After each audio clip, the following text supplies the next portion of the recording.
Bismillahirrahmanirrahim. Assalamualaikum warahmatullahi wabarakatuh. Perkenalkan, nama saya Putri Mulia Dewi, NPM 2041040304, kelas Bimbingan Konseling Islam E. Di sini saya akan menjawab soal dari pertanyaan mata kuliah Bahasa Indonesia. Pertama, musuh utama dalam penulisan karya ilmiah adalah plagiasi.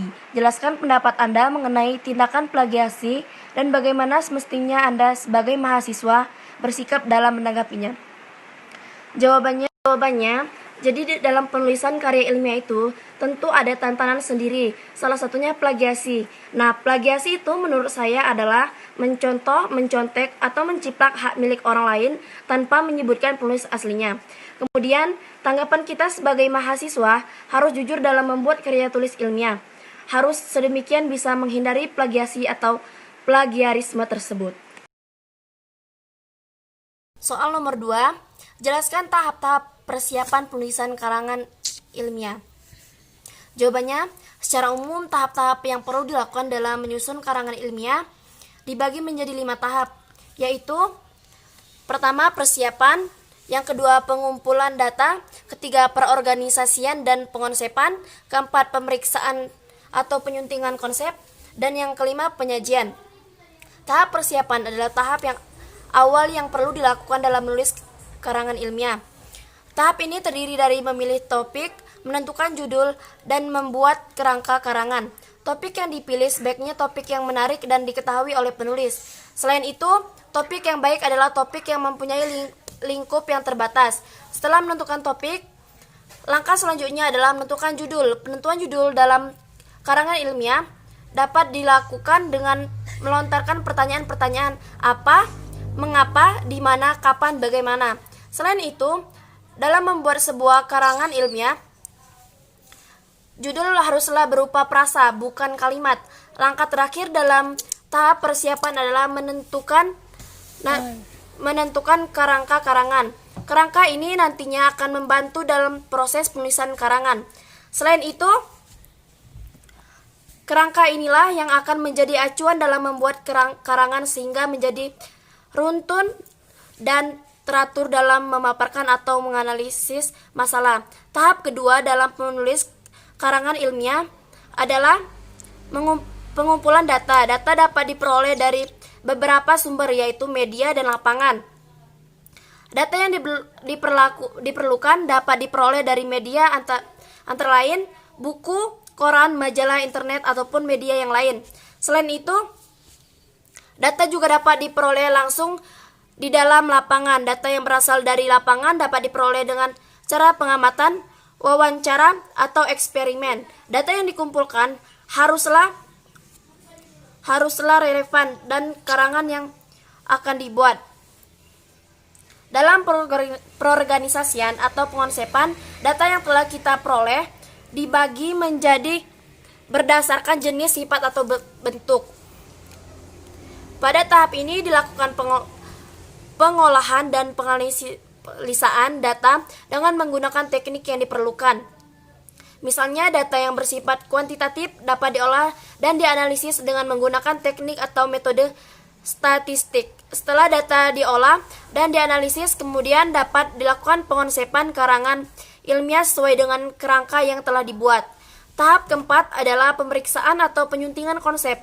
Dalam tahap ini dilakukan pemeriksaan terhadap konsep yang saling bertentangan maupun yang berulang-ulang. Dalam tahap ini, penjelas yang tidak diperlukan maka akan dibuang, sedangkan penjelas yang baru akan mendukung karangan akan ditambahkan untuk menunjukkan pembahasan. Tahap terakhir dalam menyusun kerangka ilmiah adalah penyajian. Dalam penyajian kerangka ilmiah haruslah diperhatikan dari segi bahasa dan bentuk penyajian. Kalimat yang digunakan dalam menulis karangan ilmiah harus sesuai dengan standar bahasa Indonesia yang baku. Sedangkan dalam bentuk penyajian perlu diperhatikan urutan unsur-unsur karangan dan ketentuan yang berlaku. 3. Menulis karya ilmiah bermanfaat untuk diri penulis, pembaca, masyarakat, dan ilmu pengetahuan. Jelaskan apa saja manfaat menurut pendapat Anda. Jawabannya, lebih menambah cakrawala pengetahuan, lebih melatih keterampilan kita dalam membaca. Soal nomor 4, jelaskan sifat bahasa yang unik sekaligus universal. Jawabannya, selain bersifat unik, bahasa juga bersifat universal. Artinya, ada ciri-ciri yang sama yang dimiliki oleh setiap bahasa yang ada di dunia ini. Misalnya, semua bahasa mempunyai bunyi vokal dan konsonan. Setiap bahasa mempunyai satuan-satuan yang bermakna, baik berupa leksikon, frase, klausa, kalimat, dan wacana. Selain bersifat unik,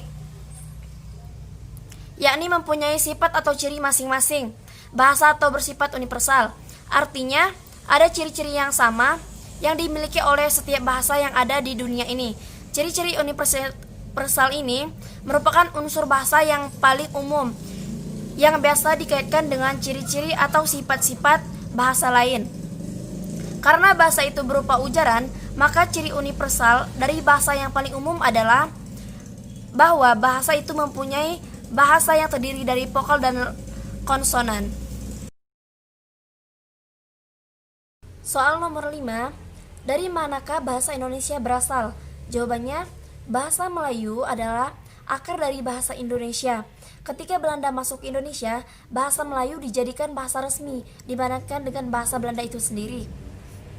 Sampai pada akhirnya di Kongres Sumpah Pemuda 1 tahun 1926, bahasa Melayu dijadikan wacana untuk menjadi bahasa dan sastra Indonesia.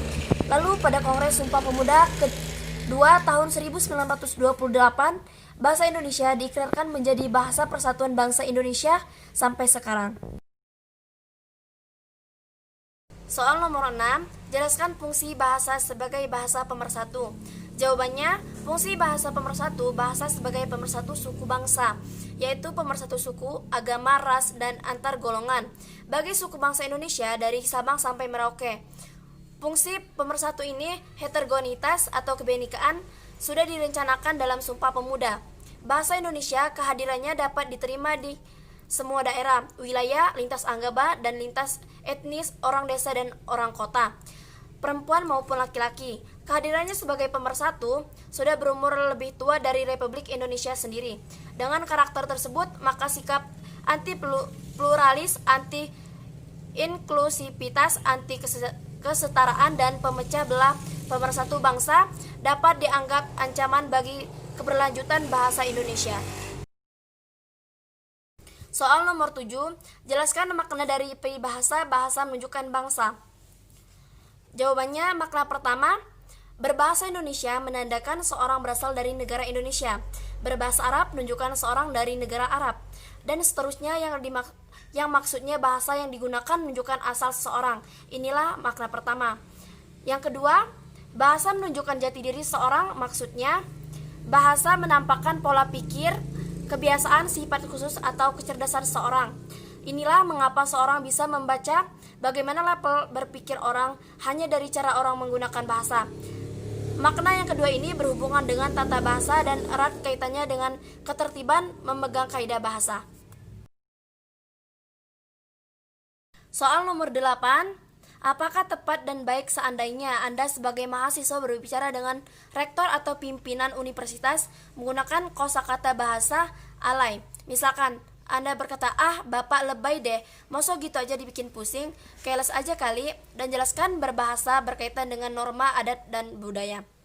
Jawabannya, tidak baik, karena kita berbicara kepada orang lebih tua usianya dari kita, dan kita juga harus menjaga bahasa kita saat kita sedang berada di lingkungan di mana di sana banyak para sesepuh atau tokoh adat setempat. Jangan sampai bahasa kita melanggar kode etik, dan hal ini juga sangat berkaitan dengan budaya Indonesia. Bahasa dan kebudayaan mempunyai hubungan yang koordinatif, yakni hubungan sederajat yang kedudukannya sangat tinggi. Masih Nembau dalam Care 1995-2017 menyebutkan bahwa kebudayaan dan bahasa merupakan suatu sistem yang melekat pada manusia. Atau dengan kata lain, kebudayaan adalah suatu sistem yang melekat pada manusia, mengatur interaksi manusia di dalam bermasyarakat. Maka bahasa adalah suatu sistem yang berfungsi sebagai sarana berlangsung interaksi tersebut. Soal nomor 9, apa perbedaan bahasa lisan dan tulisan?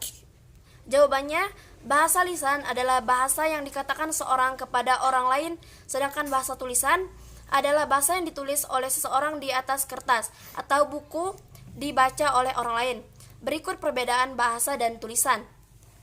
1. Bahasa lisan bersifat lebih efektif dan lebih efisien, sedangkan bahasa tulisan tidak membutuhkan media perantara.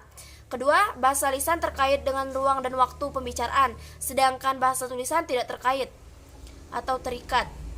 3. Status bahasa lisan dan di mata hukum lebih lemah ketimbang bahasa tulisan. Keempat, untuk pemahaman lebih mudah oleh bahasa lisan daripada bahasa tulisan.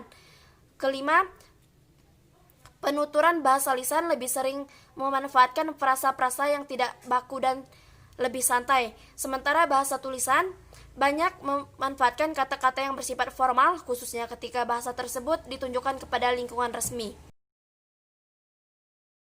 Soal nomor 10, kembangkan topik kalimat berikut ini menjadi satu paragraf dengan menggunakan tanda baca yang tepat. A. Kemajuan teknologi informasi telah mengubah keseharian hidup masyarakat. B. Pendidikan anak usia dini harus dapat mengoptimalkan periode usia emas pada seorang anak. Jawabannya A. Tanpa kita sadari pula, gadget atau smartphone yang ada di genggaman kita kini telah mengubah keseharian hidup kita. Contohnya, mulai dari mengakses informasi menjadi lebih mudah, mungkin untuk keperluan belajar, bisnis, dan kebutuhan pribadi lainnya menjadi lebih mudah. B. Pendidikan usia dini pada anak ini memang sangat penting karena dari usia 0 sampai 8 tahun ini adalah masa-masa emas seorang anak. Anak-anak usia ini sangat aktif, dinamis, antusias, dan hampir selalu ingin tahu terhadap apa yang didengarkan dan dilihatnya, seolah-olah tak pernah berhenti untuk belajar. Mungkin cukup sekian jawaban dari saya. Saya akhiri. Wassalamualaikum warahmatullahi wabarakatuh.